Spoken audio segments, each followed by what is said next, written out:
Gamesthetic episode 231. I'm Alex Light with Sparky3. Hope you're having a phenomenal day, whatever day you are watching or listening to this show. We're live a little bit earlier in the day today, which I think we did just like a couple weeks ago.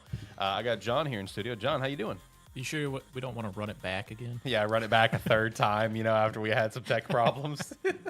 Literally, and the same thing happened with ATFS like a week or two ago. Like I get everything's checked out, everything's good. We're starting to play the intro video, and I look down and I realized that the guys over Discord, their audio was not being picked up, and I was like, panic mode, because we're live. This is intro video. Their audio's not being picked up, and I'm like, okay, back to the starting soon thing. I got to figure this out real quick, boys. Oh man, no Zach today. Hopefully he'll be back next week. He had to work all day today. But overall, John, how you feeling today? I'm good. Good. Got some fun stuff to talk about today, at least in my opinion. With the Nintendo Direct that took place yesterday. Shout out to that. And then of course, Digimon Story Time Stranger demo. Yeah. Wasn't expecting a demo to come out. True. But once it did, I was like, okay, well, I guess I gotta sit down and play this and figure out how much to get hyped for this game. Yeah, on a scale of 1 to 10, how hyped to get, because this is, as if you listen to the show, then we have talked about this game ad nauseum since reveal. Going to be talking about the demo, of course, the Direct with the Mario 40th stuff, Metroid Prime, Fire Emblem, which I am ready to geek out over here in a little bit. But first and foremost, if you could, though, like, comment, subscribe. We'd appreciate extra support. We'll make sure to shout out Rogue Energy and our merch later on in the show. Check out the Patreon if you want to support us further, and join the Discord. Be a friend, tell a friend. All right, let's turn down the volume. Before we get into any topic, I think I know what you're going to talk about. Like, before we get into the Direct or Digimon or anything, time for a little update. Yeah, time for an update. I know what the update is. I've now completed Hell Is Us. I didn't 100% the game, but I've beat through the story. I've probably done 60 to 70% of the stuff in the game. Mm-hmm. Game's great. I mean, it's still a great game. One of the worst parts about the game is, in my opinion, is the janky combat. Right. I spoke about the combat being not the best before. Mm-hmm. And honestly, no shame in it. I turned the combat difficulty down because Nothing wrong with I that. didn't enjoy. I didn't enjoy the combat. The combat's there, but I didn't find it fun. I turned the difficulty on the combat down. Game immediately became more enjoyable to play. Mm-hmm. I'm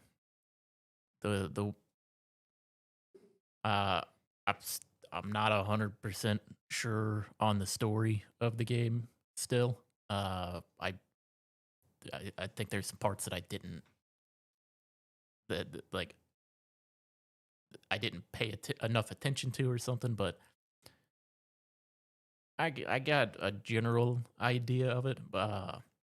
One thing I don't think I mentioned as much last week is if you do go to play this game and you do pay attention to the story elements of the game, I forgot to mention, or I did mention, the game is kind of like the country that you're in is kind of going through a civil war type stuff. Right. Very, very dark. Like, a lot of the conversation, a lot of the imagery in the game, a lot of the stuff in the levels, very, very dark. Mm-hmm. It is. They do not shy away from showing and talking about some terrible things. Right. So it is a very dark game. But yeah, let's say after beating the game, I'm glad I picked the game up because it's one that it wasn't on my radar. I didn't plan on buying it at all. I'm glad I picked it up. It was a lot of fun to play through. Mm-hmm. Yeah, the story elements are very dark. I missed some stuff in the story, I guess, so I didn't fully understand what was happening towards when I got to the end of the game. Mm-hmm. But as far as exploring the world and everything, way more enjoyable. And last week I talked about some of the like exploration being kind of mildly annoying, but that was in part because stuff I was trying to do, or when I went into the zones, a couple of things that I decided, I'm like, I'm gonna focus in on this late game stuff, that, like late game, like puzzles and stuff that you actually get to. You cannot complete early on. Hmm. When I went back after last week and I kept playing, man, it very much is one of those cases where the more you play the game, the less you get held back by like a lot of the exploration. Because when I went back to it and started playing through it, and like went to some of the new areas and then came back to the old areas, I had everything I needed to do, every bit of exploration I wanted to do. Mm. So it's one where the more you play the game, the more the exploration opens up to you, which is kind of what I figured it would be. Uh, so it was one where way more enjoyable in the second half of the game. Because a lot of the stuff that I wanted to do when I first saw it, I didn't get to do for like 7 more hours. But once I got to it, I was very excited to go through it and kind of experience it. So yeah, it is it. I mean, it's a game I would recommend playing the game. Like if you like like a game that gives you no guidance really, then it's a pretty easy recommend. Combat is there. I would recommend playing it on the easiest combat difficulty. Just to go enjoy the game, kind of It's like thing. I would play it on the easiest combat difficulty. This game is not about combat, and especially as you get later in the game, once you get to tier 3 enemies, and then towards the end of the game, some new enemies start showing up. They are just the health pools are just Brutal. it's kind of brutal because it is just a numbers thing, where as you increase the difficulty, the number, like the HP pool and the amount of damage they do just goes up and up and up. Hmm. Uh, so it's one where combat is not the main focus of the game. So I would highly recommend playing it on the easier combat difficulty because, like I said, combat's not the point. The point is the exploration, kind of the stories and stuff that you can find along the way, and the puzzles are very enjoyable in the game. Hmm. So yeah, I would highly recommend playing the game. Nice, nice, nice. So, what was the final score? Did it bump up to an 8 like you were, or did it stay firmly at a 7 I'd because of I the would boss stuff? I would so in reference to like one thing I said is this game would be locked at a 7 out of 10 if it didn't have like boss fights. Technically, there are some boss fights in the game. One of them terrible. One of them is terrible. It was not fun to do. I did not enjoy doing it at all. Mm. The other one, the other thing is they're not like a traditional cool boss fight. It's kind of more like you fight the enemy enough to a point where then something else happens, and then you kind of got to run around and uh, it's like half a fight and half kind of like I don't want to say puzzle, but it's not just straightforward like fight the whole time. Right. Uh, one of the boss fights was, like I said, I did not enjoy it at all. The other one was after I turned like the combat difficulty down, so I Mm. just breezed through it. It was much more enjoyable. There was more stuff happening. It was more of a visual spectacle. Mhm. Uh, in that one, so I enjoyed it a lot more. When I came out of the first one, I was like, I hated that. When I came out of that one, I went, that wasn't even if I was playing on the harder combat difficulty, that wouldn't have been hard, but it was cool. Mhm. It was cool to like see all the stuff that was going on. I'd comfortably give this game an 8 out of 10. Comfortably gave it an 8 out of 10. There you go. It was one where, like I said, the further in the game you went, the more enjoyable it was. The second half, like, because I think this game took me like 17 and a half hours to beat or something. The second like 9 hours, or like the second half of the game that I played in like around 9 hours, was way more enjoyable than the first for me. Mhm. Uh, Partially because I had already gathered a lot of the exploration stuff that I needed, and it was one where I had gotten used to the level design and how maneuvering around the world, or like each area that you go to is. So uh in the first half, I was kind of stumbling around and kept running into dead ends. And in the second half, I kind of had the feel of how they designed it. So it was a much more natural progression for me. Mhm. So it was one where I enjoyed the second half. The first half, I think, had like probably had more character interaction and stuff like that you could do. The second half for me was more like big picture stuff in the game, Mhm. but it was more. I definitely had more fun in the second half. Nice. Nice. Shout out to Hell Is Us. Firmly an 8 out of 10 Yeah, from yeah, from John here at Gamesthetic. I'd recommend it. It's one where I will say part of being able to give it an 8 out of 10 is the fact that it is at that slightly lower price point as well of $50 Mhm. instead of like a $70 game. I think True. there's and like I said, I got about 18 hours out of this game. If I went back to like 100% everything, I probably got maybe 4 to 5 hours left to play. But it's one where, like I said, it was enjoyable for me. It's not a game I was looking forward to, but it's a game that surprised me. Nice. Nice. Now it's to see where it's gonna fall on the Gamestetic bracket at the end of the year. Oh, it's not gonna go far in the bracket. I'm the only one who can give it any sort of sway. Yeah, but that sway It's can sway me or Zach very yeah. easily. But it's also one where, like I said, this game surprised me. But I'm not gonna say it's one of the it's not one of the best games that's gonna come out this year. It's just it, one of those it, nice 7 out of 10 type games. Yeah, it's one where it was a very enjoyable game to play through. There's a decent chance it'll sneak its way in towards the bottom of my 10 list for this year. Mm-hmm. But it's one where compared to a lot of stuff that I know came out this year, it'll be hard. It would be a hard sway. Especially for the games that I know you guys have been playing. That's fair. You guys may That's not fair. necessarily play the most amount of games, but you guys really like the games you play. Yeah, that's true. That's true. One game that I did officially pick up and got sent to me this week because like when I played it before, and I talked about it briefly on the show. I think I only played it via like PlayStation Plus, I think. I don't remember. But I got the physical edition for the Plucky Squire, the deluxe edition. Oh, yeah. I remember you talking about that. Yeah. I got that this week, so I got back on there. I got it for Switch and was playing that. That game is just, I'm going to tell you up front, that game is going to be one of my favorite like art style games of this year, easily. Like, that game is just so unique, man. Like, I give Devolver all the credit in the world for the creativity of that game. Did that game come out last year? No, it came out this year. And unless I'm tripping, I'm pretty sure it came out in like March. It's been a long year, so that's why it might feel like it came out last year, but I'm pretty sure it was this year. Let me see, Plucky Squire.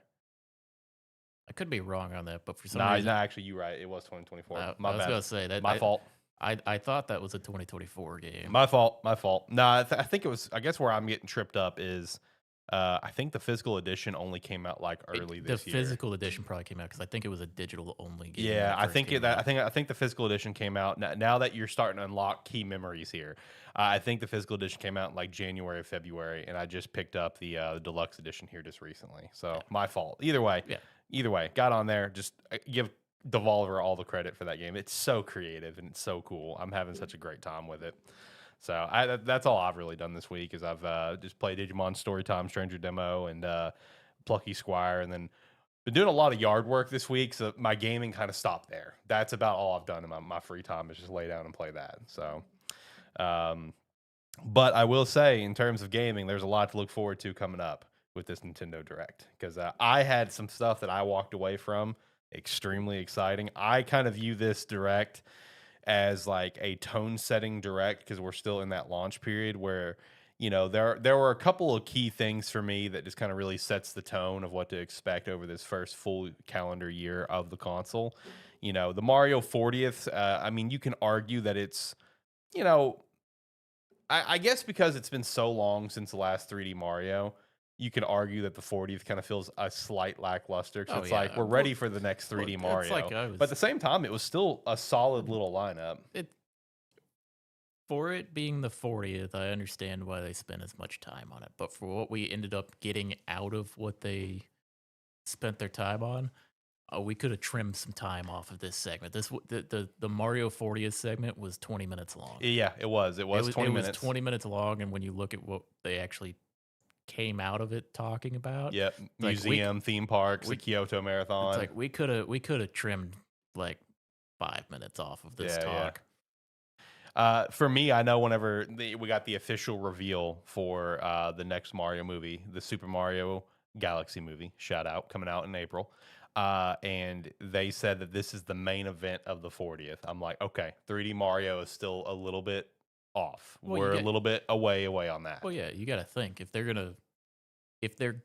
to, well, they're going to do another 3D Mario. Absolutely. But you got to think the team that they're going to give it to just did Bonanza. They just finished and shipped that on Bonanza. We are a ways off from a 3D Mario. Yeah, like once you it's one of those things like once like watching the DK Bonanza stuff, we could all assume, yeah, that's probably the Odyssey team. Then it was confirmed, yes, it's the Odyssey team. And now with the wording of this is the main event of the 40, it's like, okay, yeah. So we obviously the Odyssey team is going to do the next Mario game. There's no questions on that. But it's those domino effects of, okay, well, they did DK, they finished up DK, they have a DK expansion that was announced in this direct. You know, they're saying that the movie is going to be the main event of the 40th. Okay, yeah, those two little pieces of info can conclude that next 3D Mario is probably a little ways off, like probably like a 2027 game. I was going to say absolute best. I would say we're 2 years off from seeing the announcement, which means we're at a minimum 3 years off from the game. Yeah, because you also have to think of another big anniversary that's coming up next year is the 40th of Zelda too.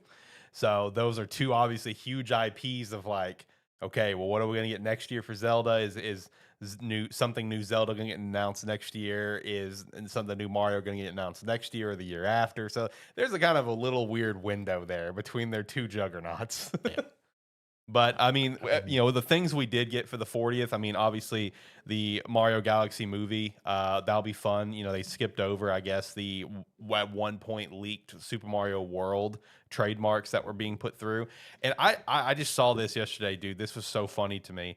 Apparently the Mario Galaxy, like, naming and like title and logo, it got leaked early. Do you want to know how it got leaked? Did you see this? No.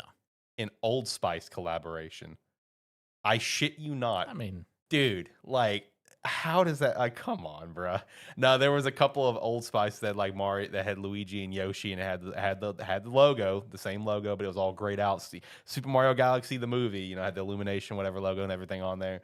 And then there was like a Canadian product guide, like for upcoming products, and the two images that got leaked, those scents, they were on the list of upcoming Old Spice scents coming out for this collaboration. And there was like Castle whatever, this Galaxy whatever, blah blah. It's just like your massive movie gets leaked by Old Spice. It's so funny to me. Also, it's one of those things where, like, when did that happen? The Old Spice thing, yeah. just here recently. I was gonna say because like. I mean, to be fair, if those images started popping up on the internet, no one would pay any attention to that. Right. Nobody's going to expect the Old Spice collaboration. They're going to see that and go, somebody's goofing around. Yeah, someone's having a good time. But no, Mario Galaxy movie. I mean, that'll be fun, but let's jump into the games. So we did get the Mario Galaxy 1 and 2 for Nintendo Switch. They are coming in a physical pack, which I went ahead and pre-ordered because I saw someone put up saying that they went to their local GameStop, and that particular GameStop said they were only having 10 to pre-order. So it could be a very limited thing, kind of similar to the 3D All-Stars. So I went ahead and snagged my pre-order. A lot of discourse a little bit online with the pricing, of course, as per normal with Nintendo stuff, because it's like $40 a pop individually for digital, which is kind of crazy. I was going to ask this because I didn't pay a whole lot of attention during the Mario segment, if I'm honest. These are just ports, but I would call them remasters because they did talk about how they worked out some more of the motion controls because that's obviously a key part of the game. Well, I wouldn't call that I wouldn't say that's a remaster unless they actually went in to like remaster more of like visuals or something like that. Because of course you have to alter how the motion controls work is a Wii game. Yeah, yeah. So it's like you So have yeah, to. I guess you would say it's It just a port. okay. I was because I knew they would with those games they would have to figure out how the motion control stuff would work on it, Hmm.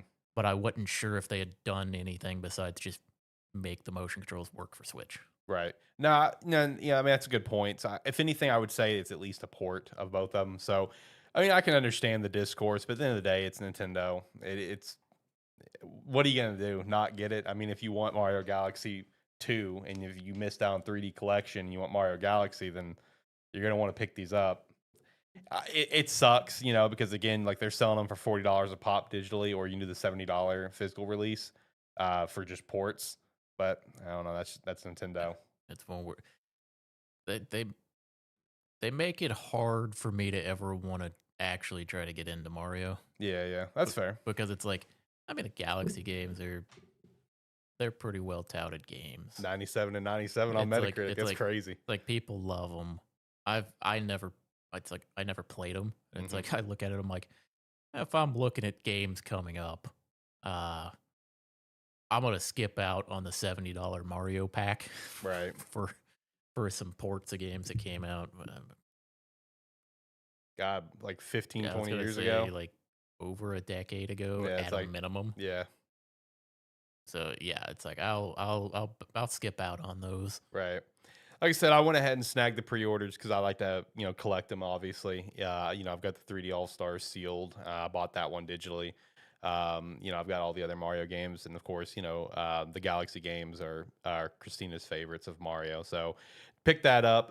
It is coming out October 2nd, which as soon as I saw that date, I'm just like, dude, seriously, like everything's that week. You have Ghost of Yotai, this Digimon, like come on, like come on. Okay, this is this is the point where I also have to bring up. We have to mention it every time. There, I would say Mario. There's a large number of people that for that week they're gonna pick up that Mario double pack. True. Most of the world is gonna pick up Ghost Ghost of of Yotai, Yotai. yeah. Uh, and then there's us. Digimon, let's where, go. where we look at that week and we go, Digimon. man, sorry, Ghosts. Yeah, Digimon, brother. You landed next to Digimon. Yeah, no, facts. Let that record still very firmly be known. But no, either way, excited for Galaxy 1 and 2. They also revealed that Rosalina's storybook is also getting a physical release, so that's kind of cool too. They did reveal a new Mario Tennis, which this just pissed me off because it's like they will do anything but make a new baseball game. Damn it! Oh, this is a new tennis? This is a new tennis. I thought this was just like an expansion to Aces? I thought this was just like Mario Aces coming No. to Switch, like Whole new them game. doing like a Switch 2 in that Nope. for it, and then like some additional stuff, so they changed the name of it. Nope, whole new game. They will do anything but make a new baseball game. We haven't had baseball games since the Wii. That's the best Mario sports games. Come on, you're killing me. Nintendo makes it hard for me to want to care. Right, dude, I know. Because like, I mean, you had like my second favorite of the sports games, which was Strikers, and absolutely botched it on the Switch. So that's great. Golf is whatever. They made the new one of golf. Golf's boring. Tennis it can be fun with friends, but I don't know. I don't give a shit about it. I want baseball. Even the tennis, I'd say if you're playing with friends, it's fun for like an hour. Yeah, it's fun for like an hour. Then everybody's over it. Yeah, but baseball, you go through the draft. I mean, every game's different. The Mario Super Sluggers on the Wii, electric. The Friday Guy Days, bruh, electric with Mario Super Sluggers. So God bless. Come on, Nintendo, give me a new baseball game. Damn it. Yeah. I would actually buy one of your sports games. Exactly. I want a new baseball game. Like as soon as I saw it was a tennis game, I just got so mad. It's like we just got one. Where's baseball? Damn it. But anyway, Mario Wonder, Nintendo Switch 2 editions coming out, as well as meet up at Bella Bella Park. And then the final announcement for the Mario 40th, which I was actually excited for. Yoshi and the Mysterious Book. I think I've talked about this show recently whenever, I got NSO expansion pack finally and hopped on N64. Dude, still to this day, I love Yoshi's Story, and this game gives me such aggressive Yoshi Story vibes. Yoshi Story on the N64 is so much fun. and that's the only sort of vibes this game gets me. So I will be buying this game. I'm not big into Yoshi games. I didn't really play Crafted World. You know, I didn't play Woolly World. You know, on like the Wii U and the port over and the Switch game. I didn't get those. But this one interests me because it takes me back to Yoshi's story. So I am excited for that. So that was a big check for me for the Mario 40th. So I mean, overall, with the Mario 40th stuff, it was fine. I mean, it was fine for what it was for like a big anniversary for like a 40th. You can't always hit fire on all cylinders, you Yeah, know. So there's it, sometimes you just can't. it's one where it's like it would have been cool to cap it off with like A 3D Mario or something. like just a new game announcement Yeah, for like Mario, yeah, yeah. like a new Mario game, whether that be a, like a new 2D Mario. Everybody wants the 3D Mario, but as we mentioned earlier, I mean, I don't have expectations of seeing a 3D Mario for a couple of years, Right. but it's one of those where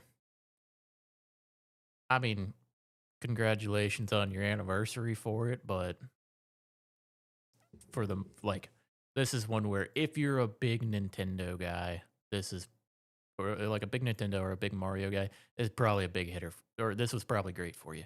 For me, this could have been an email. Yeah, yeah. True. That's fair. That's fair. Going over from there, I just want to go ahead and just geek out a little bit and hit off with the finale real quick. Fire Emblem Fortune's Weave. I am so excited for this game, man. You know, I did think it was really funny. I saw the Avengers in-game memes of Thanos, where it's just like, you know, all your failures lead back to me, and someone's like, this is Nintendo after Engage didn't sell well. They go back to Fodlan, and I'm like, basically, it's like when it in case of emergency, break glass, go back to Fodlan. So I'm very excited for this and like the approach that they're taking with Fortune's Weave, where it very clearly looks like a prequel to Three Houses. You know, with them talking with the what you can safely assume was Dimitri's ancestor. It's the same voice actor, looks like him. Talking about, was it the Heroic Games? I think is what it was. So I don't remember what they called I it. think it's Heroic Games. You can assume that will like help lead into what is known in the Three Houses lore as the War of Heroes, with like Nemesis and the 10 elites and everything like that. You know, of course, at the very end, we saw Sothis and as an adult, which you know, there for a little bit, I saw some people saying, "Oh, you know, is this a sequel?" I mean, I guess in technicality of releases, yes, it's a sequel, but like it was even like a plot point in Three Houses of Sothis was like, "I don't know why I've got this form. I don't know why I'm a child," you know, because Sothis was already dead at that point. So I mean, Sothis being an adult's not really a big deal, but you know, I saw a lot of deep dives, and I've done some deep dives in the trailer, and there's so many different little hints to things here or there of just like if you kind of take a look at like the battle and the battles they did show, and just like the crests that different characters have. So like I guess our main character Kai, he has the crest of Abin, I believe is what it is, which is Yuri's crest from the Ashen Wolves.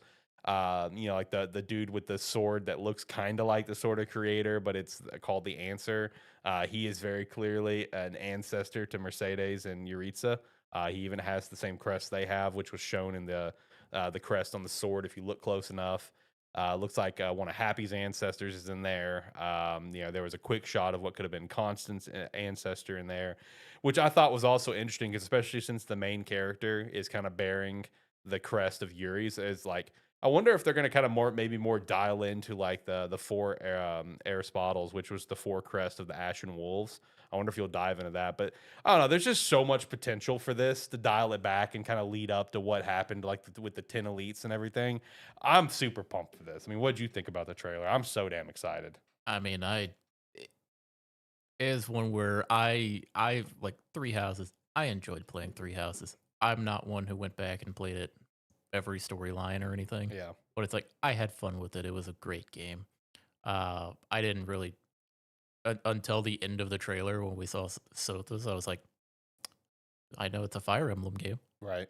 And then there I was like, okay, I don't really know what I don't really know what this story is, but it'll be cool. Yeah. No, It's that's like my mindset. I'm excited to play it because it's like I casually enjoy Fire Emblem. Right. I didn't play Engage. I think I don't remember what came out around that time, but it was one where I just kind of skipped over it. Hmm. So it's one where I'm excited for it to come out. I'll play it when it comes out and I'll have fun with it. Right. But it's one where I'm not gonna be as hyped up on it as you because Three Houses was one of the, like, you played that game through Multiple times. more times than I would have ever cared to. Right. Uh, but it's one where I'm I'm I'm glad that Fire Emblem is coming back.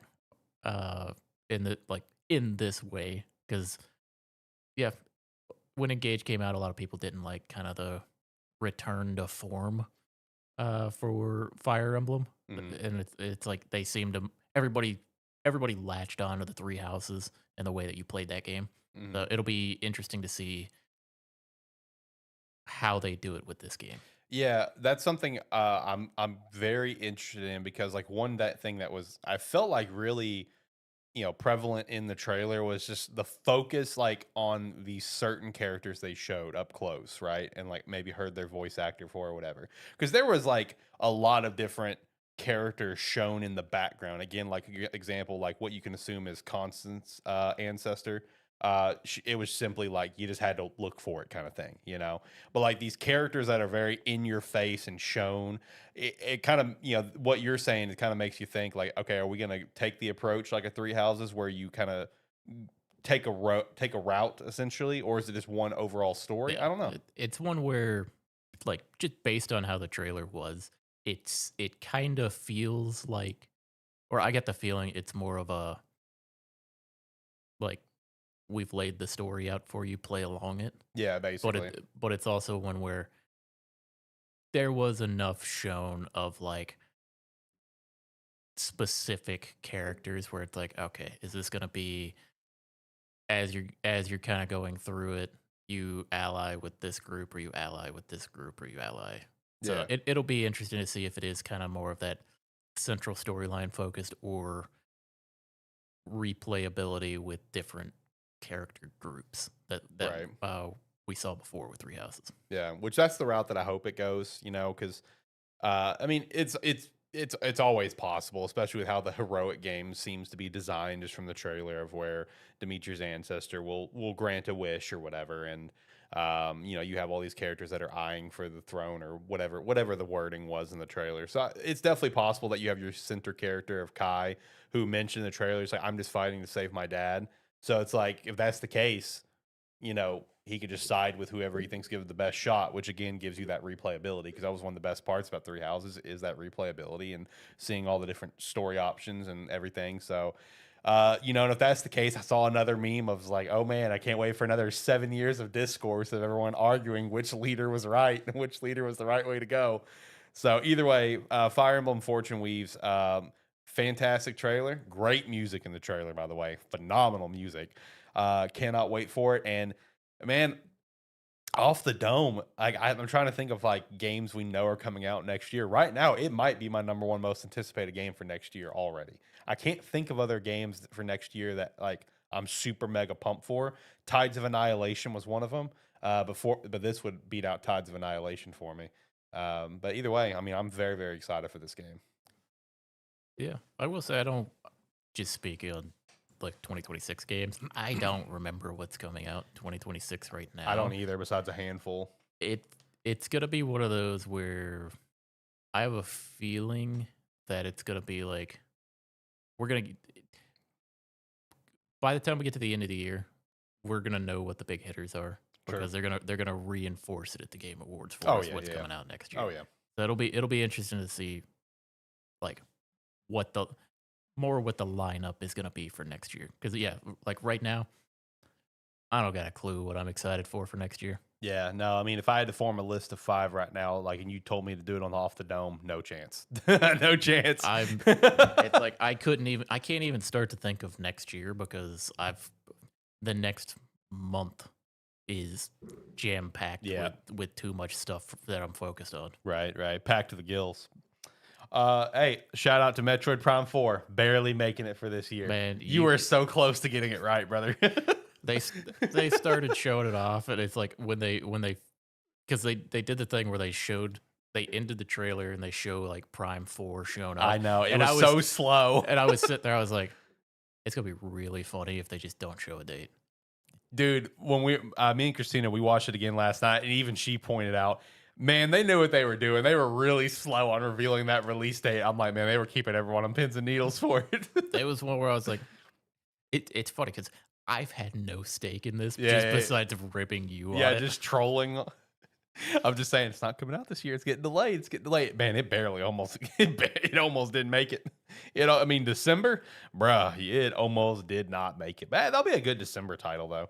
They showed Hyrule Warrior Age of Imprisonment, and that got its release date in November, the same month as Kirby Air Riders, which Kirby Air Riders being like a racing game, like a party game, I was just like, okay, yeah, you could easily fit another game in there. So I was originally thinking Prime would come out in early November, and then once like Hyrule Warriors got that slot, I'm like, oh, buddy, because I think Hyrule Warriors was before Prime 4. So when they showed the date for Hyrule Warriors for early November, I was like, oh no, this is not looking good. Prime's either December or delayed. It's one of the two. So man, I'm glad it's coming out this year. Samus with the bike, that looks cool. Open landscapes, drive around, shoot things. I don't know. I mean, I'm excited for it. That's gonna be a day one pickup. It's been a long road for this game. So very excited to check it out. With Hyrule Warriors Age of Imprisonment, man, one thing I want to shout out, because I was talking to Josh about this because it's kind of interesting. You know, excited for it because like obviously the concept is really interesting. The concept of Age of Calamity is interesting, but like I don't know, man. Like both Age of Calamity and Age of Imprisonment, like they both like have the vibe to me where it's like, yeah, these are gonna be fun games, but like it doesn't like overly excite me like the original Hyrule Warriors did. And I think the reason why, and I pointed this out to Josh, is because like the original Hyrule Warriors just felt like a celebration of Zelda, you know? Huge cast, it's almost like a Smash Brothers level cast. You go through these different venture maps of where like the maps are based on like Wind Waker or Majora's Mask or Twilight or whatever. Oh no, You know, it's so like like it just felt like a celebration, while these just like are these true games. spin-offs. Well, these games are, we want to tell this story, but we don't have. It's like we can't dedicate the time Or to the make money or whatever. like we can't make you a fully fledged traditional Zelda Yeah, game yeah. for it. And it's like, and you guys seem to like these warrior type games. Yep. So we'll make another one and just include the story in that. Yep.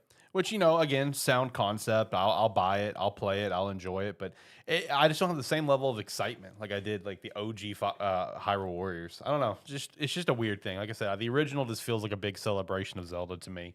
But let's see. From there, I mean, you got Dragon Quest Seven Reimagined. Are you excited for that? I mean, Little remake. it'll be cool. Dragon Quest is a series that I mean, I played 11 and loved it, and then since then, like as games are getting like remakes or remasters or something, I'm excited to go back and play some of these games that like people tout as like great eras for Dragon Quest. Right. So this will be fun. Plus, you know, I mean, I'm glad that like 1, 2, and 3 are getting their like HD 2D, remasters yeah. and stuff. Much prefer the look of of this 7 remake. Yeah, yeah. It's like much prefer the way this one looks. Just because I'm not as big on like the old. Typically, I'm not as big on like the old school 2D pixel type games. It's like I play some, but they're usually few and far between. Mhm. So I'm glad to get I'm glad to get a game that's getting remade in a different style. Yeah, and you know that's a good way to describe it, is remade in a different style. Like, you know, you don't have to do every single one in that certain style. You know, Because like I don't know what the Dragon Quest Seven original gameplay style or art style or anything was like. I haven't played it just before, haven't obviously, looked, yeah, and haven't looked at it. But it's one where it is that thing of like we talked about fairly recently about the rise of HD 2D remakes. hmm It's nice that they're not trying to do it for everything, hmm because they very well could have done it for this, and I think like the kind of the scarcity of that style of game is what's making it so popular. Right. No, I agree. I agree. If you overload, if you over make the market oversaturated, then it becomes less special when one comes up, kind of thing. Yeah. Yeah. Well, apparently we're getting another direct on Kirby Air Riders. Dude, I saw Why? that. I saw that and I laughed. I'm like, I didn't watch the last one, and the last one was like 40 minutes long. Yeah. Like I don't know what else you can show. I really think it's just Sakurai just wanted to talk. You know. He's so excited. You know what? I'm happy for him. He's been a Smash slave for so many years. I'm happy for him. But another one feels really unnecessary. Uh, I was gonna say we're up on it, and you seem like you don't want to talk about the Virtual Boy. That's what I was just about I know. to talk I saw about. the side. It's like you don't want to talk about the Virtual Boy coming to NSO that requires you to have No. their weird plastic third party thing. No. Or if you're on, or you could buy the card. Yeah, the cardboard one if you're baller on a budget. Oh man, that thing looked Dumb. No, There's dude. nothing that looks less enjoyable to play than Virtual Boy games in 2025 Dude, or 2026. when they came whenever up that with comes it out. and I saw the silhouette, I literally said, there is no damn way they're doing this. Like, there's no damn way they're adding the Virtual Boy to the freaking Nintendo Switch Online. Oh my God. They already have, like, God bless, feels like half the damn catalog coming because the catalog's only like 40 games. Oh God, no, this is so stupid. I hated the Virtual Boy. I never owned one. My friend across the street when I was a little kid, he had one. That thing sucked. Yeah, I mean, I had one. It wasn't great. Yeah, I hated that thing. That thing was terrible. I will not be buying the accessory though, even though it would be a cool little piece of to have. I'm not getting it. What about Fatal Frame 2 remake? You gonna pick this up? Okay, I might pick this up because like I've always wanted to play the Fatal Frames. I also think it's really funny that people are making jokes like, man, they will do anything but make a new Fatal Frame. But no, I mean I've never played a Fatal Frame. I know they remade the first one, and this one is apparently also really solid. So I do want to play it. I do want to play it. So yeah, I threw that in there as shout outs because I do want to pick this game up. Now, what did you think about this Pokemon thing? Pokemon Pokepia. What did you think about this like farm sim? What do you think about this? I don't care. The Ditto farm sim. I don't care. Dude, you could have. You got like 3 games mashed into one. You got Minecraft, Animal Crossing, Stardew. They could have. It's a weird choice. You could have just made generic human-esque character makes a farm with Pokemon. Yeah, befriends the Pokemon, has the Pokemon But do the job. instead it's you like, gotta do Ditto. It's like, oh, Ditto. All you've done is confirm that Ditto can transform into humans. Yes, yeah. Which I think is so the character we play as is so dang ugly. It's one where I'm like, it is what it is. I don't care. I know Andy will enjoy this. Christina will enjoy this. It's one where if for whatever reason I had this game, I would probably play it and have a decent time with it. Right. But when I'm looking at a list of games coming up, and I'm like, because I can only assume this is a Nintendo game, this game's gonna be expensive. And if $60. And if I'm looking at this and I'm like, am I gonna pay $60 for that, or am I gonna play anything else? Right. I'm not playing this.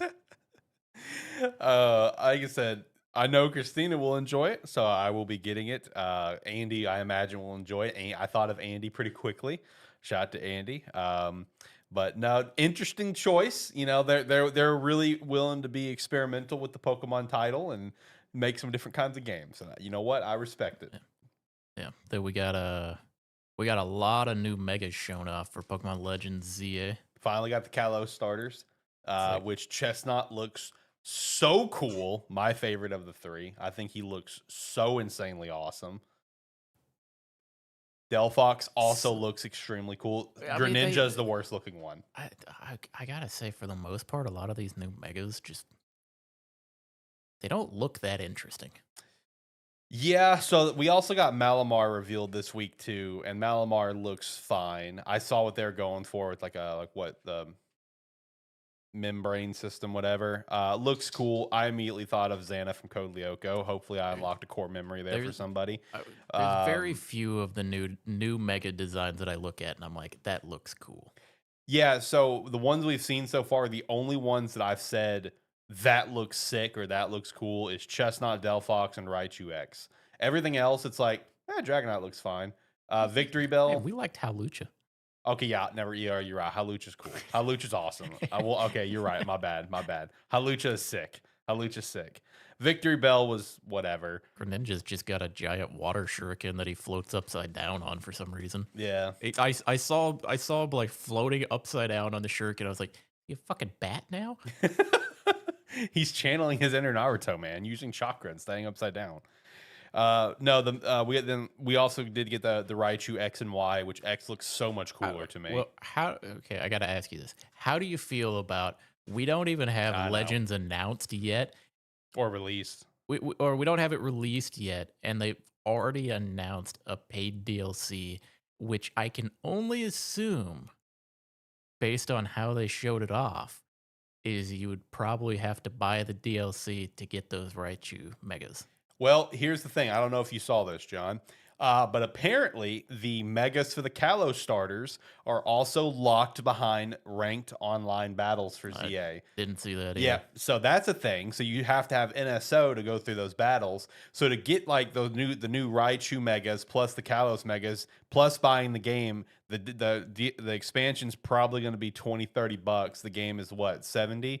So if you're getting on the Switch too, you're looking at like $110 just to like upfront be able to try to get everything. It is a little wild because you're gonna have to pay like 30 bucks a month or or not 30 bucks a month. I don't know how much NSO is. I think the NSO expansion pack is only a yearly subscription, so 60 bucks for that. Yeah, it's one of the cheapest subscriptions that.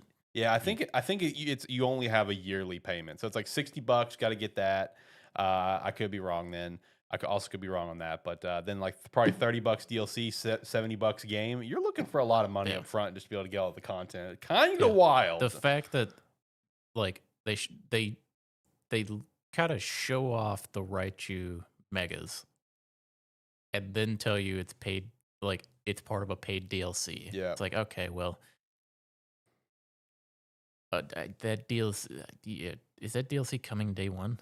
See, that wasn't clear. It's like that was not clear clear either. I think it might be because they said that like you have to beat the better game to get it. It better be a fucking cheap DLC if you're releasing it day one. Let me. It's like there's nothing more greedy than releasing a $70 game and a $30 DLC on the same day. Right. Let's see. Pokemon Mega Dimension. Let me see if I can pull this up. Mega Dimensions DLC on going straight to the Pokemon website. So this does actually release day one. It releases 10/16. So that's a plus.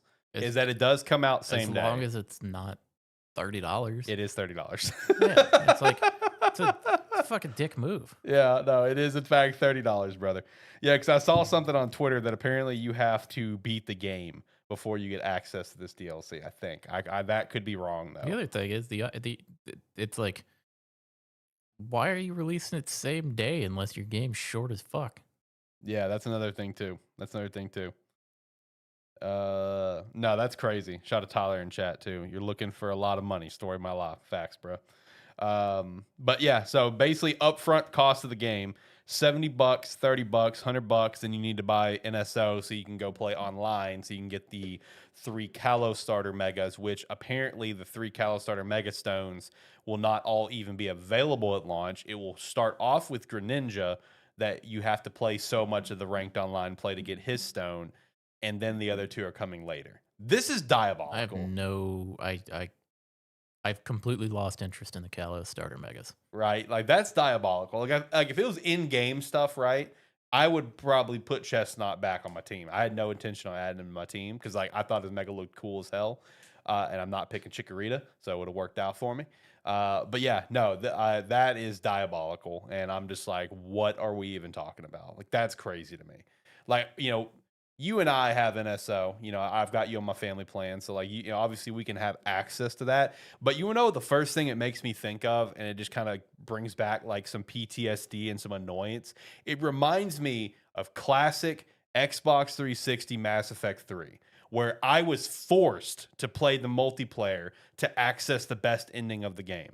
Because the multiplayer and you progressing in the multiplayer increases your war readiness in the main story. Because you can get all the assets in the world, all the asset points in the world throughout the game, but by default your war readiness is stuck at 50%, and it only goes up by playing that multiplayer.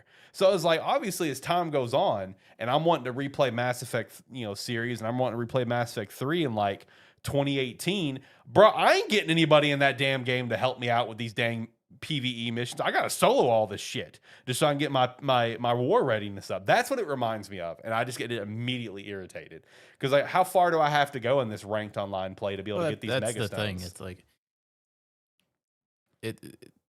like I would say the average person who plays a Pokemon game never engages with the online battle system. At least ranked, at the very least, they're not engaging with that, right? They might go do a casual thing, Well, maybe, I would say I would but say most don't. Yeah, most people that play through a Pokemon game, they play through the story of the game, and then maybe try to complete the Pokedex. I think even the number of people that try to complete the Pokedex is drastically small. yeah, And then from there, it's like, and most people, they're going to be done with the game there.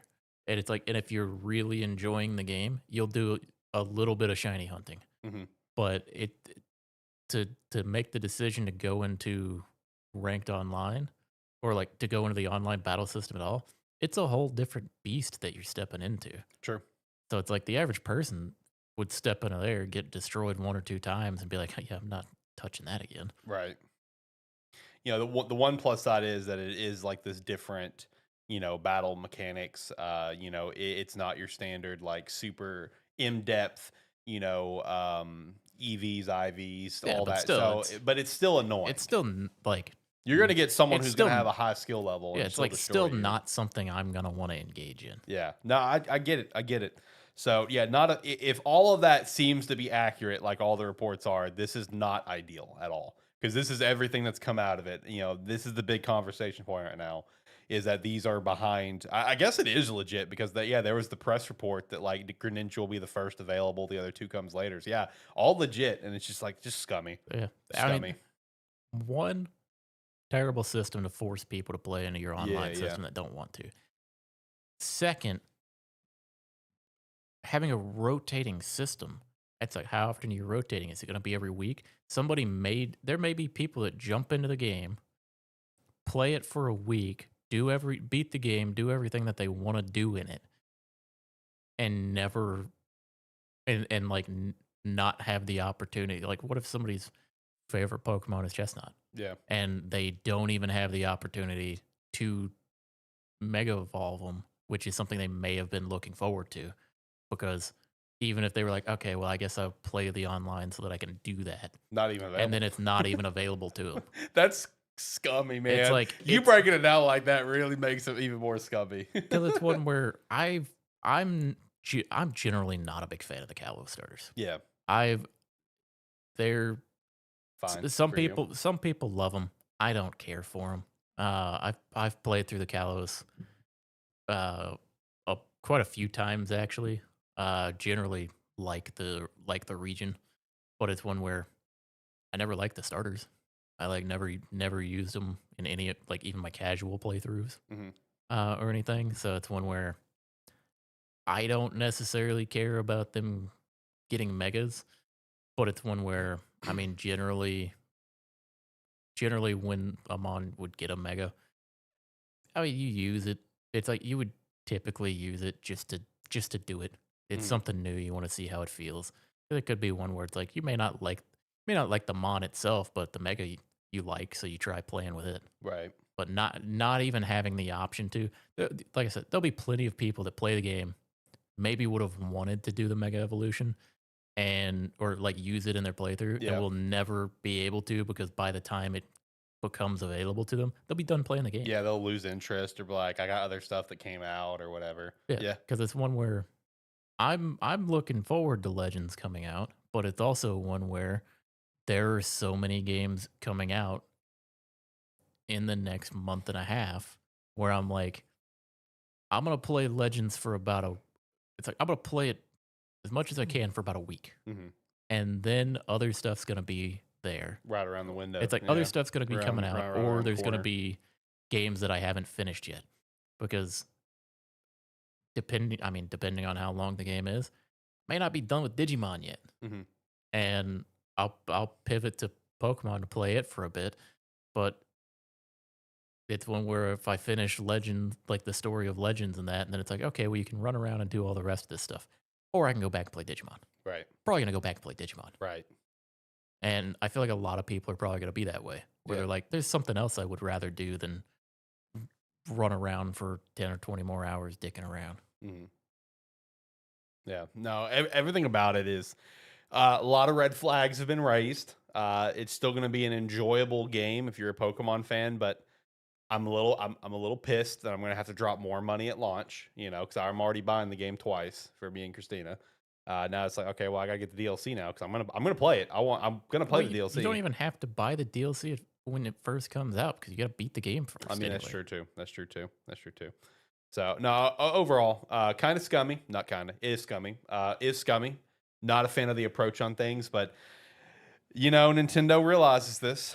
Pokemon's too big to fail, so they're just gonna do whatever they want at this point and keep doing shit like this and keep testing the wall because this is the first time they've done announced paid DLC before games even come out. First time. I mean, They continue to dip their toes further in. How much can we get away with? I mean, I'm not gonna lie. Chances of me buying this DLC for Legends very small. Yeah. It would have been small regardless, but it's one where I don't. Honestly, I'm not buying it, and then I'll wait for you to play through it and tell me if there's anything even worth doing in it. That's fair because it might just be a lot of grindy stuff anyway. Yeah, if Yeah. it's one where it's like They showed a lot of Mega Stones, so it's probably just a way to access all Megas and plus new Megas. That's probably Yeah. all it is. It's one where if it's well, that's the other thing is it's like if it's a way to get all the Mega Stones. I mean, that's a shitty thing to do, to announce a bunch of new megas available for your game that's coming out and then lock it all behind a DLC. Facts. So it's like, if that's the case, I guess I'm just gonna use normal megas Right. or all the previous ones. Yeah, or the whatever other new ones that are announced, like Halucha. Shout out to Halucha, he looks cool. No, the only other things I guess shout out is Donkey Kong Bonanza got a DLC, DK Island Emerald Rush, and then shout out for Zach, Dynasty Warrior Origins is getting a paid DLC. It's coming to Switch too, but they also announced the paid DLC parts. I know he'll be checking that out. And then something else that I just wanted to highlight was the Resident Evil stuff at the end, Resident Evil 9 coming out to the Switch too. But, kind of back to what I said about the tone setting that this direct did for a few different things is that Resident Evil 9 coming out launch day. It's not one of those things, oh, it's coming out sometime next year, like we saw a lot with the Switch. And, we've talked about this with the Switch 2 and the power capabilities and, the inevitable problem. This is kind of what I feel like can potentially expect for now. Like, give it like 2 or 3 years down the line, you'll get a new, I know obviously we're not 2 or 3 years out from a new Resident Evil, but let's just use Resident Evil since that's the example here, okay? We got Resident Evil 9 coming out same day as PS5, same day as Xbox, same day everything, right? For the Switch 2. Let's say 4 years from now, Resident Evil 10 gets announced. I could see that being confirmed for Switch 2, but be like, hey, it's coming out for Switch 2 like a Hogwarts Legacy thing where it's like 8 months later, 10 months later, because, they got to optimize it, optimize it down. So it's one of those things that, these kind of these third party titles that you may question how well it could run on like the Switch 2 and stuff. I could see a lot of them coming out day and date right now, but probably just enjoy that for now. I don't see that remaining throughout the entire console life. You know what I mean? Like, I don't see that happening. Well, I took the Resident Evil announcement for Switch 2 a little differently than you did, because with the Fatal Frame 2 announcement and Resident Evil coming out like same day, Yeah. I kind of take this more of like, because Nintendo Switch has always been the family friendly console. That's fair too. A good way to look at this is more of the approach of, hey, we're looking to put more adult focused games on our console. We're not afraid to put like the big hitter like horror games of the year or like anything like that. We are gonna start putting more mature games. Yeah. That's on our fair. platform as well. That's very fair. You know, there was obviously a handful that came out throughout for the Switch. There was a lot of the older Resident Evils that Yeah, came but out. this is them saying, This is them putting their feet yeah, firmly this down, this day is and them date saying, release. you can expect this going forward. Yeah, yeah, especially since we know Call of Duty is going to be on the Switch too as well because the deal that got signed. I know it's on horror, but you know it's still a mature rated game. You know, so that, I mean that is a good point. Is that you know you can expect more adult type games for the Switch too throughout the. That's a good point. Yeah, especially since it is day and date for what's going to probably be the most anticipated horror game of 2026. So yeah, that's a good point. Overall, direct though, I mean, like the things that I took away from it, I mean, it's like an A minus for me. Fire Emblem bumped it up a lot. It was like probably a B minus or before Fire Emblem. Fire Emblem bumped it up quite a bit for me. Overall, I was pretty happy with the direct. I mean, I like I said, I give it an A minus myself. What about you? It's fine. Yeah, it's fine for you. It's Yeah, fine. I mean, Fire Emblem's cool. All the Dragon Quest stuff, cool. Uh, like seeing more about Pokemon, cool. Not happy with decisions being made, but seeing true. more of it is cool. So it's one where it's like a lot of Nintendo's like directs where they just show here's a bunch of stuff coming out soon. Hmm. Where for me, usually it's like one or two things in here that look cool, but other than that, hope somebody found something they liked. Yeah, which usually almost every direct there is, you know. So shout out to that. Let me shout out some merch too. Shout out to spark3shop.com. Head over there right now and pick up some merch. We've got some new merch on the shop. The 7 out of 10 is a good game. That's a big thing that we preach over here. So you can go pick that up. We do have the Gamesthetic team shirt, ATFS team shirt, as well as a few other things. I got some more stuff in the works too coming out soon. So head over to spark3shop.com right now. Pick up some merch, and we'd appreciate that extra support. All right, John. Digimon story It's time. Digimon time. Digimon story time, stranger demo. Shout out, surprise announcement for this. And that's, so it was nice to see that got released this Yeah. week. Came out Thursday for us. Yeah. So Digimon Story Time Stranger demo released on pretty much every console or everywhere that it's available. Yeah. Everywhere that you can buy the game, it was released for. And I mean, one thing, like we've said multiple times, love the fact that demos have been coming back. Facts. Love the fact that demos have been coming back. Also, love the fact that progress carries over if you buy the game. Facts. So it's one where very excited to see that. But yeah, demo itself, it just throws you in the beginning of the game. Mm. And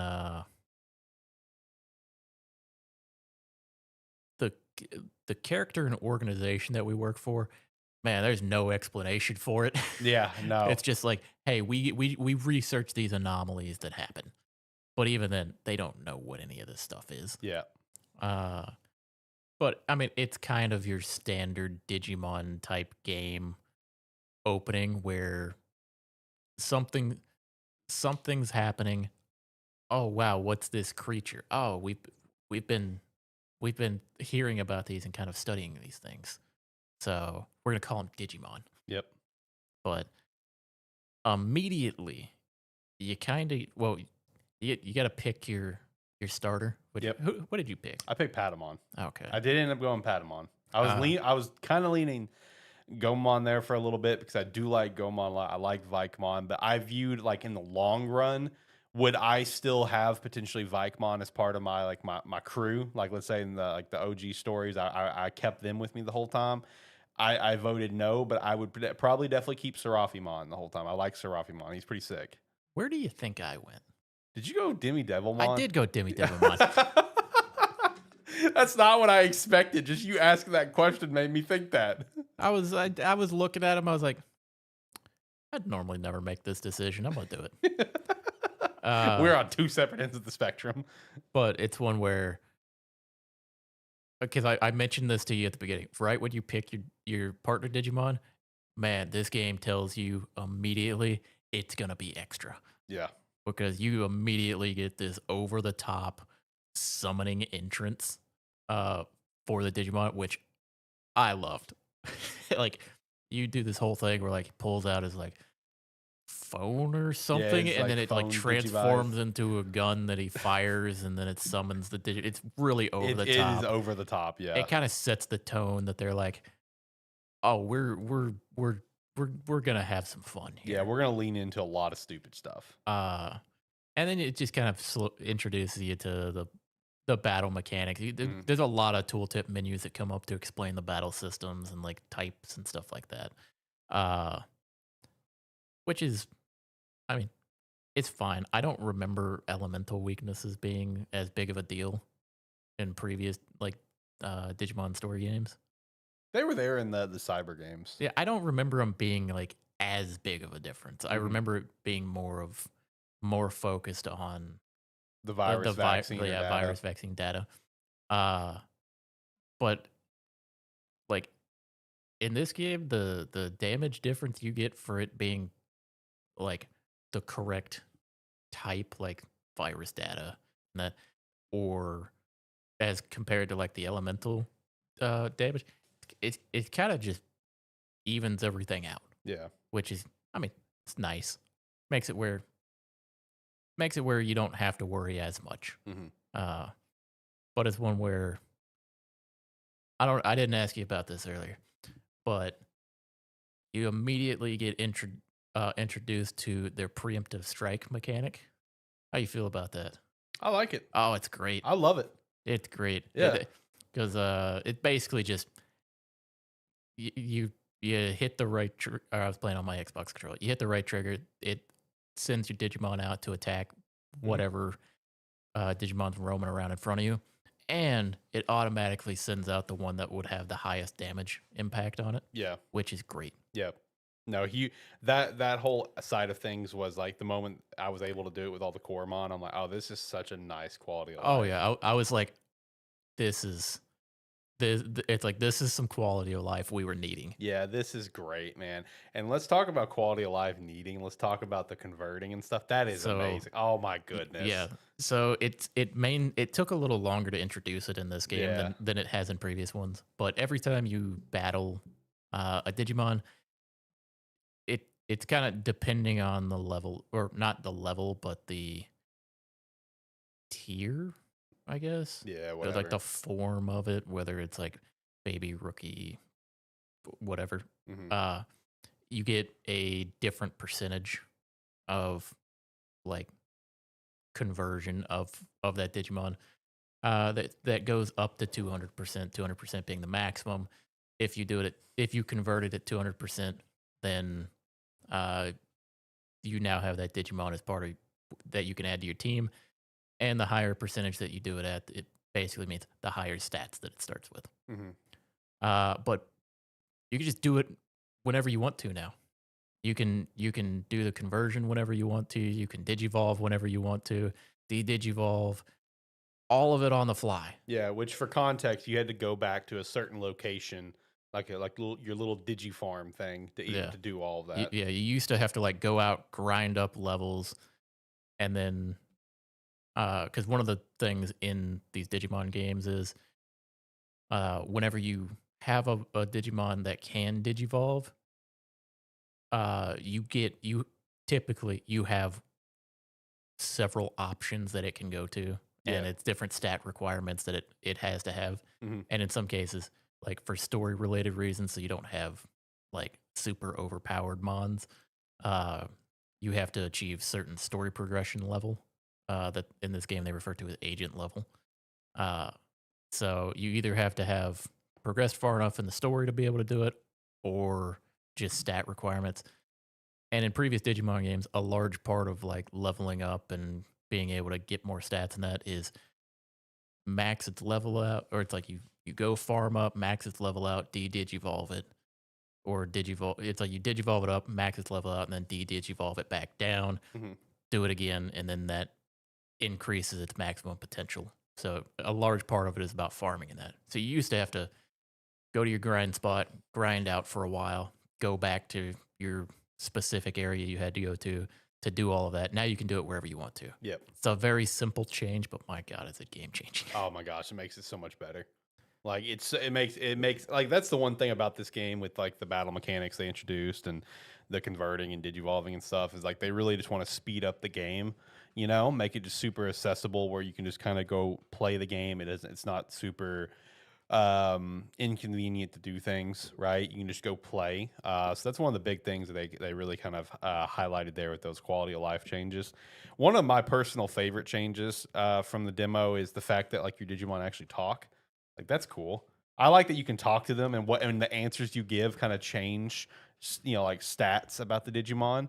I like how they actually talk in battle and just don't make random noises. Yeah, because in the previous games, like you said, they would make random noises, but any communication you had with the Digimon themselves was it was just standard, like standard responses that would be given back that you would get on your Digi device. Yep. For your, like, in your communication section. So you, every now and then when you were playing, you would just go to it and there would be like 10 responses that you would have to give. They were all just stock responses. Yeah. All basic stuff. Yeah.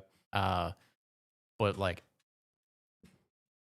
the Digimon have like actually having voice lines, actually having conversation stuff they could say, actually saying their moves when you do them. It sounds dumb to be saying, "Oh, they actually say their moves."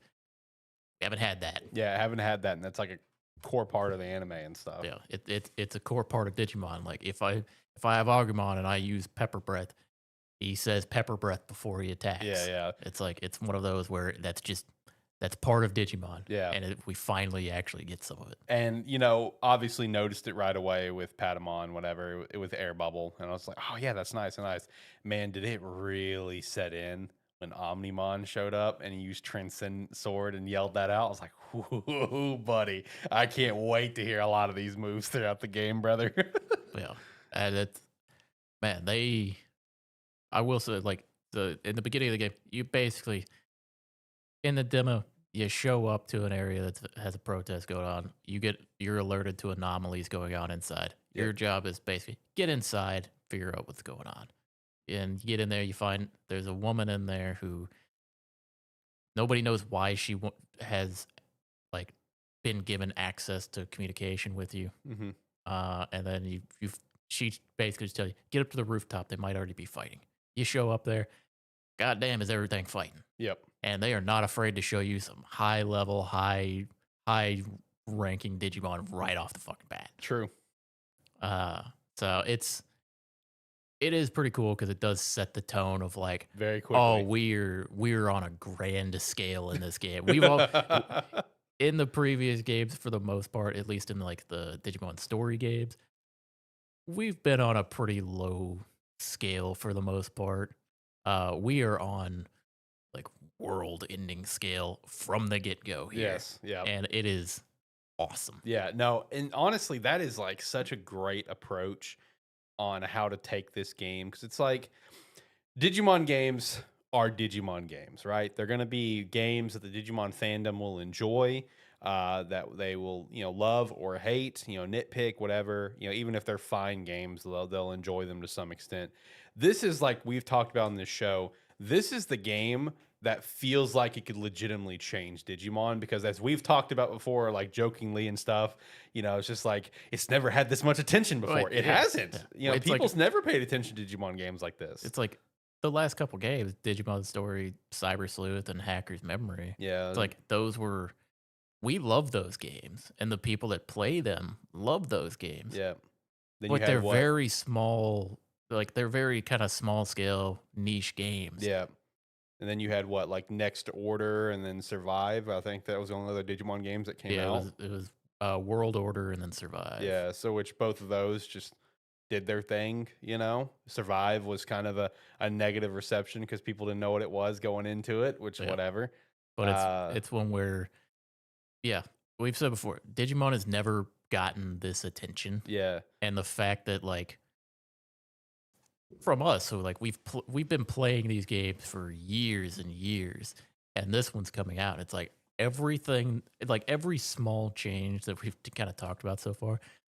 They're small changes, but they're massive changes. Yeah, because we're used to the clunky gameplay design of these games, and now everything feels good. Everything feels smooth. Yeah, and everything that they've done from a story approach, where you just get really dropped into world-ending events to all these quality of life changes, it's like it really is catering to not only us as the long-term fans and supporters, but it's catering to try to bring in a bigger audience, which is great because I think this game really can bring in a large audience. There is one thing that I'm slightly worried about in this game, and just because it would be a minor annoyance to me, and that is, man, I hope when the game comes out and I play through the rest of it, man, I hope I don't get stopped every 30 feet for my Digimon communicator Oh yeah, for them to stop and talk to me and tell me you need to move forward. You've got clearance to go. It's like I would already be there if you would stop stopping me to tell me that. I think it's just because it's the demo, It's the early demo. game. It's the Yeah, early game. yeah, They gotta stop you at points to tell you everything. yeah, But it's one where it's like it kept happening. I was like, could you let me go? yeah. It's like stop it, I know what I'm doing. Let me go. stop it, stop it. No, I do. I will say as well. I love the way they have boss fights right now. They feel like grand fights right. because we get two of them. Yeah, We get two of them, technically two of them in the demo.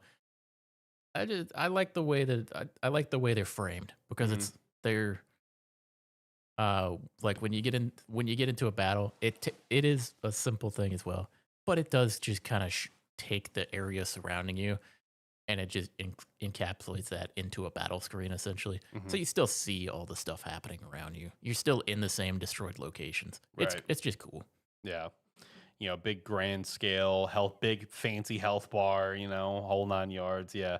Really kind of elevates it to a different level where before it was still the same battle mechanics. And it's just like, Yeah. well, here's your boss, but same approach. You don't feel like it's the boss, even though you know it's the boss. Well, yeah, it's one where like in the previous like Digimon story games, like Cyber Sleuth and that especially, you'd do some missions and you would come up to like the boss at the end of it, and for them a lot of times it would just be it's like a Digimon you fought Hmm. 20 times so far. Just this one has 10 times the HP. Yeah. So far, every boss that or the two bosses we got to see, you look at it, it's like, oh yeah, for where I am in the game, that's a fucking boss. Right. It's like I should not be fighting this right now. I should not win this. Hmm.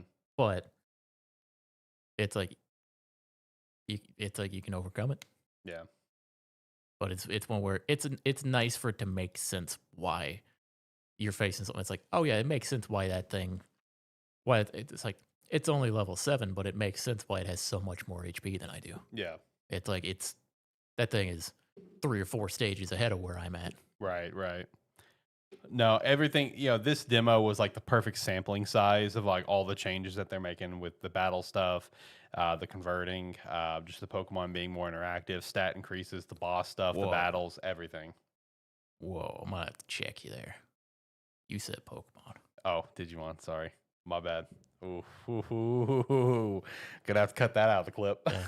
No, it is like you said, it is a nice condensed little dish of like here's all of our changes and here's what you're going to be in for Right. if you decide to play the rest of the game, which everywhere I've looked so far, this demo is rated amazingly. Yeah, I know. Everyone is super excited for it, man. And that's what I love to see as well, because it goes back to what we just said.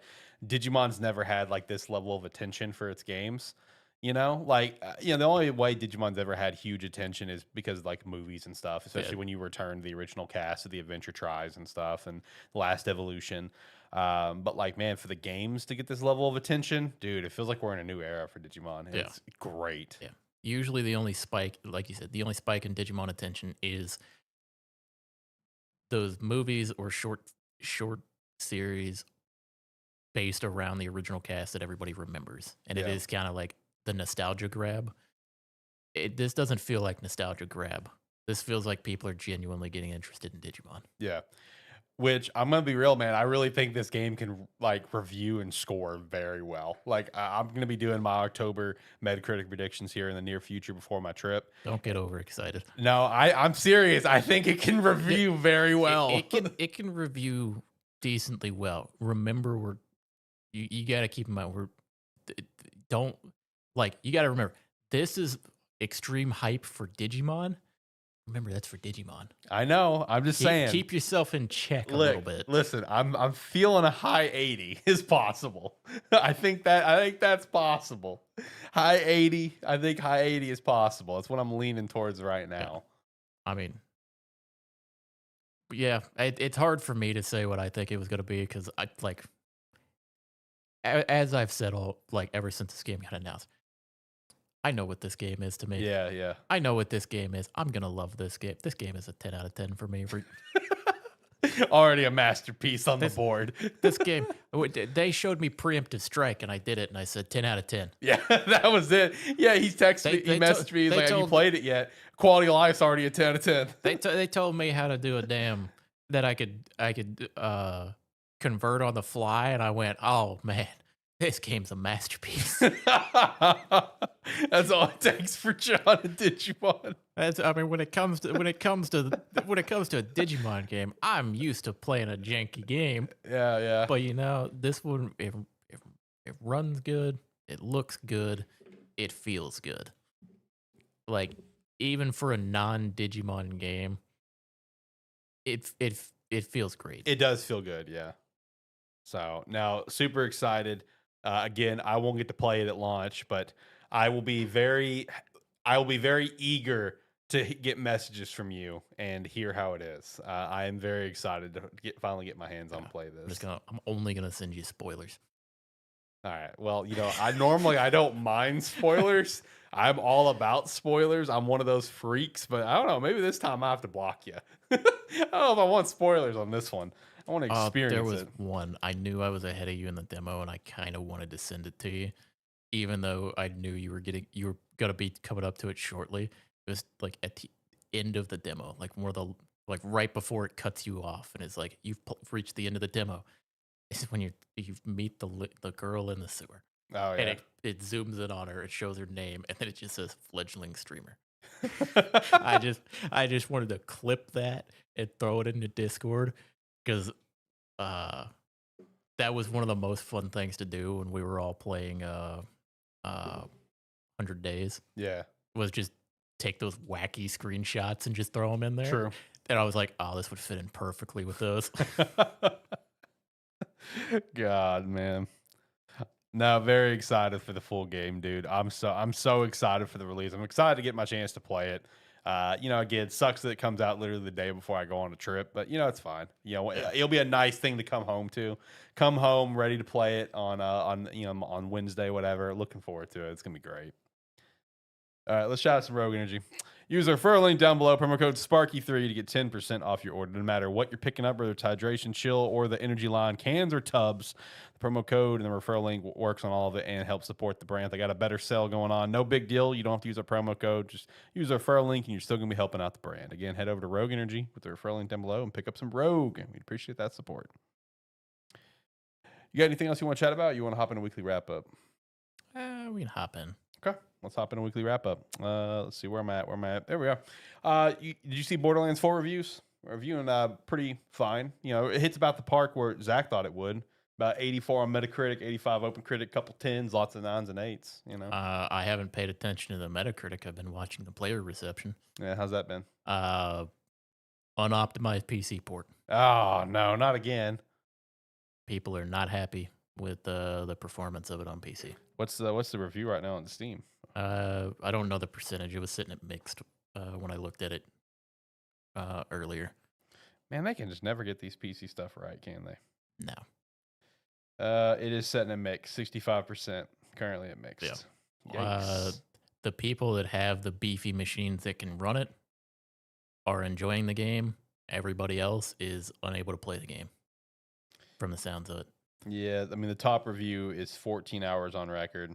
Gameplay is fun, but the crashing and frame issues is pretty on a pretty beastie PC. Even at lower settings, it's unacceptable at a $70 game.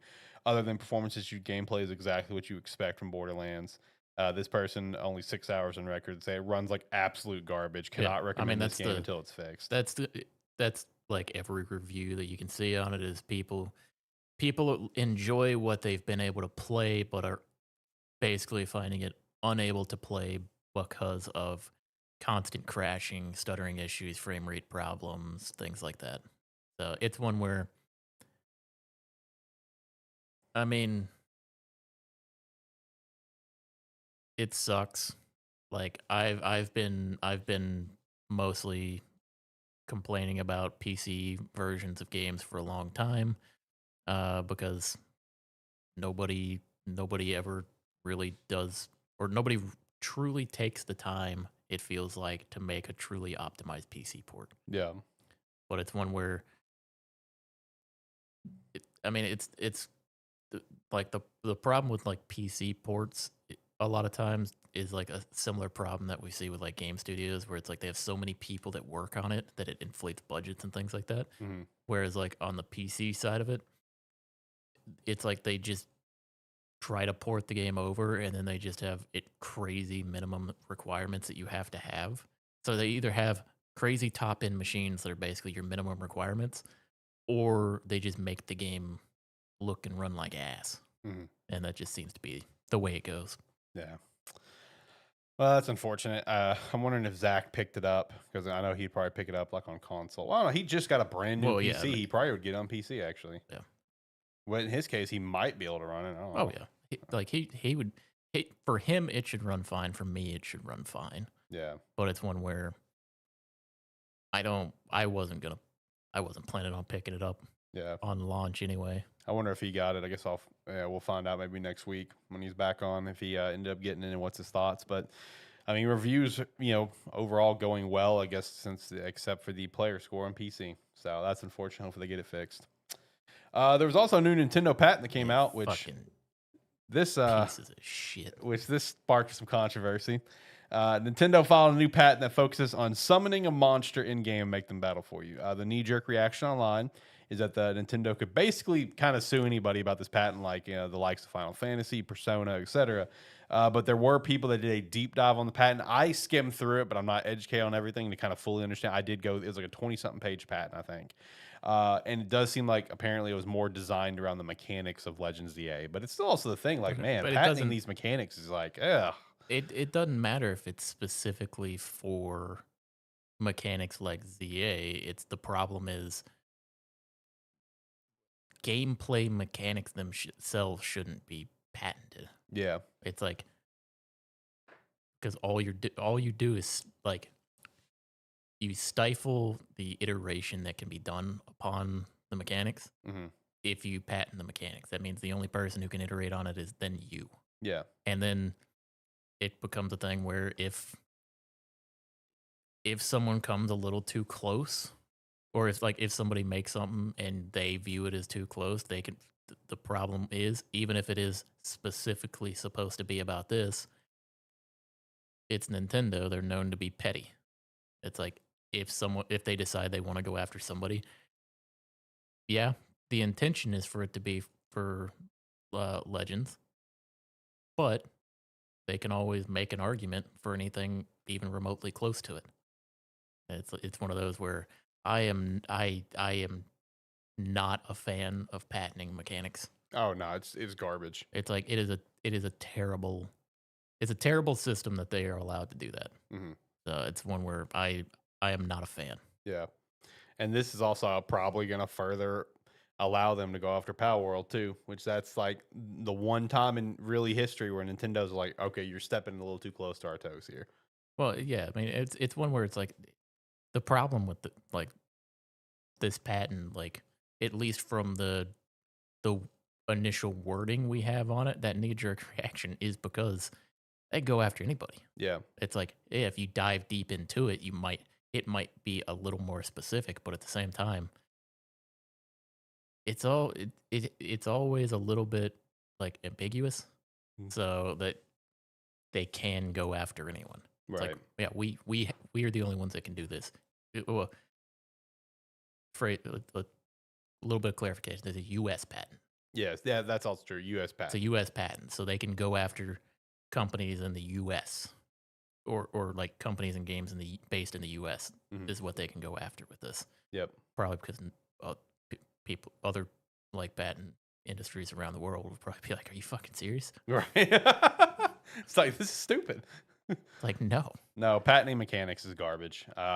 You know, they've been doing this for a while. This is not a new thing. Let's make that known. But it's like it's become such a huge conversation point because of everything that started with Power World. Yeah, because Like that's where it Nintendo started started as a going after conversation point. patents so aggressively. Yeah.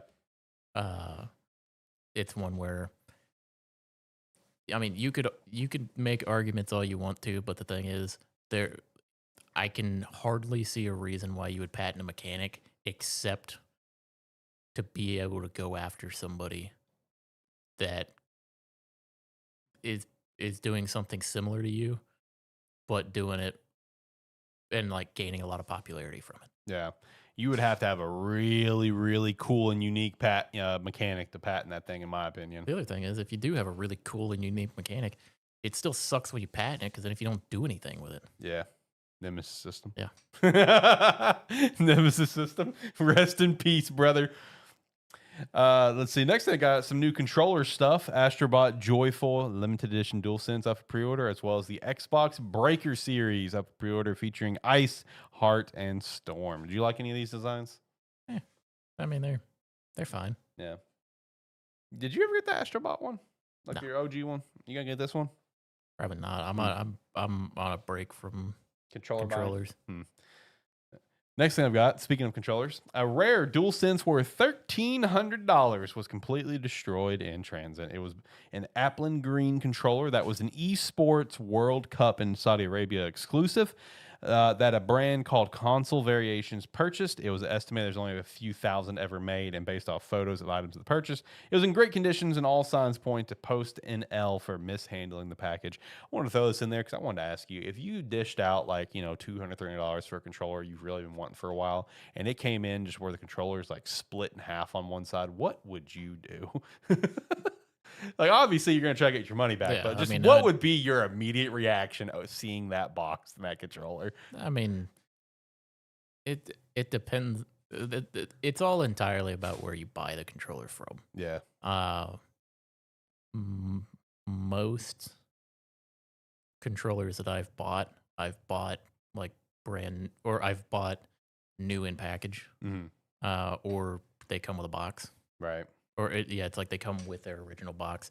I've only bought one controller that didn't come, or two controllers that didn't come with the original box with them, but even those, I mean, they come in. They come in a giant, like a pretty good sized package, at least for a controller, and they're wrapped up, boxed up. Yep. Usually like wrapped and then boxed and then put in another box to keep them safe. Yeah. So it's one where The right way to do it.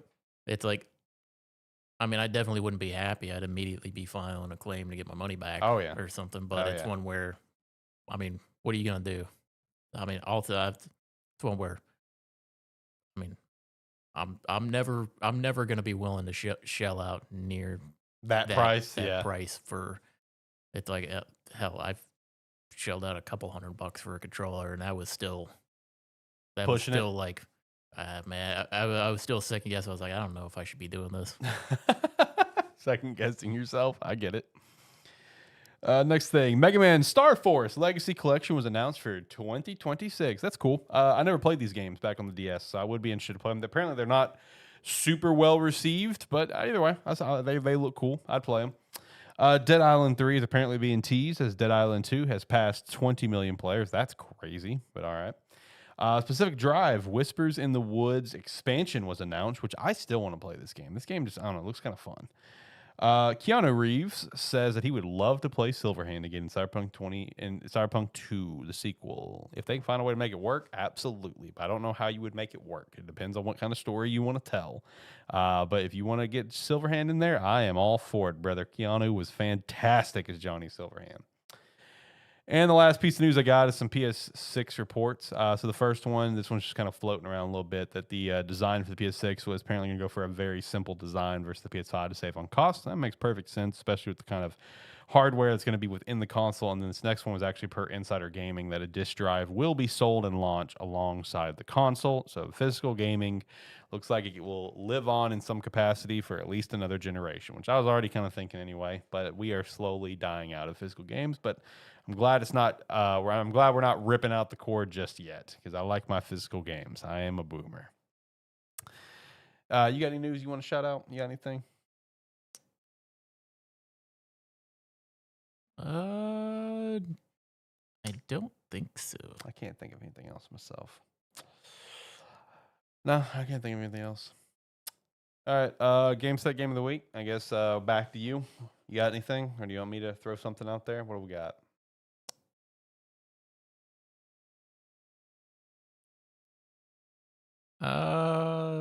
Let's see. Gamestead Game of the Week. I'll go with a game I haven't. Not a game I necessarily played a whole lot of. But I love the mechanics of the game. Mm-hmm. Gamestead Game of the Week is a game called Dicey Dungeon. It's essentially a roguelike game where you pick like a character to go through and do your battles and everything with. The kind of unique mechanic for the game is it's all about all the characters are dice focused. So you roll dice and each character has their own unique mechanic for like how rolling the dice affects the way like your attacks or something work. It's like it basically just changes the way that their like combat and that works in the game. It's not anything super fancy, and it's not like I said, it's not a game I put a whole lot of time into. But it was one where I think I enjoyed the mechanics of the game more so than I enjoyed the game itself. It's one where I play it, or I think haven't played it in like 6 months or so. But it's one where every now and then I pop on. It's kind of one of those like Steam Deck games for me. That's fair. Always good to have some Steam Deck games. Yeah, but it's one where if you like roguelike games with kind of unique mechanics, this one is more dice rolling focused. So it's one where I'd give it a shot. I'd give it a look. It's generally a pretty cheap game. Goes on sale fairly frequently. So nice. I'd take a look at it. Nice.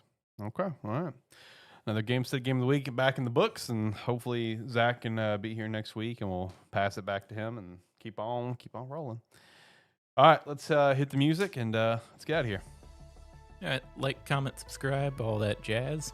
And if you like what you saw with us here this week, we do these live streams every Saturday, usually about 6 p.m. Central Time, with the exceptions like this week. But for the most part, we'll be on about 6 p.m. Yeah, and make sure to also check out the Patreon if you want to support us further. We appreciate that extra support, as well as checking out some Rogue Energy and Sparky 3 shop. Join the Discord, be a friend, tell a friend. We'll be back next week. Can't wait. And thank you so much for stopping by. Have a good one. Bye.